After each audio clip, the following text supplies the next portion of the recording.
ন্যূনতম 15,000 টাকা স্থায়ী ভাতা সহ একাধিক দাবিতে বুধবার স্বাস্থ্য ভবন অভিযানে ডাক দেয় পশ্চিমবঙ্গ আশাকর্মী ইউনিয়ন।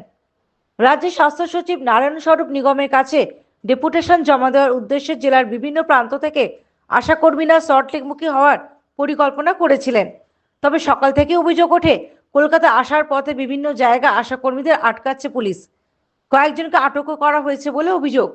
পুলিশি বাধার প্রতিবাদে রাজ্যের একাধিক জায়গায় রাস্তা অবরোধ করে বিক্ষোভ শুরু করেন আশাকর্মীদের একাংশ। এর প্রভাব পড়ে রাজপথেও। বেলা 12:30 নাগাদ আশাকর্মীদের একটি মিছিল ধর্মতলার দিকে এগোতে শুরু করলে যান চলাচল স্বাভাবিক রাখতে হিমশিম খেতে হয় ট্রাফিক পুলিশকে। অভিযোগ, বুধবার শিয়ালদা স্টেশনের 14 নম্বর প্ল্যাটফর্মে কিছু সময় আটকে রাখা হয় আশাকর্মীদের একাংশকে। পরে তাদের ছেড়ে দেওয়া হলে শিয়ালদা স্টেশন থেকে মিছিল করে ধর্মতলার দিকে এগোতে শুরু করেন তারা। কলকাতা পুর ভবনের সামনে ব্যারিকেড দিয়ে মিছিল আটকায় পুলিশ। কয়েকজন আশাকর্মী ব্যারিকেড টপকানোর চেষ্টা করলে পরিস্থিতি উত্তপ্ত হয়ে ওঠে।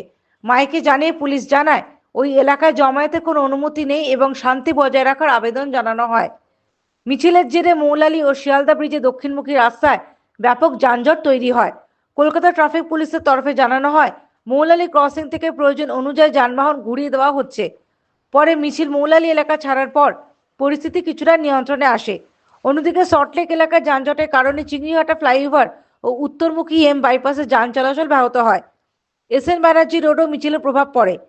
ডরিনা ক্রসিংমুখী রাস্তায় প্রয়োজন অনুযায়ী যান নিয়ন্ত্রণ করা হচ্ছে বলে জানিয়েছে ট্রাফিক পুলিশ। আশাকর্মীদের মিছিলের প্রভাবে Mayo Road, Red Road, RR Avenue ও এজেসি বোস রোডের ট্রাফিক পরিষেবাতেও প্রভাব পড়ে। Bureau report, the United India news.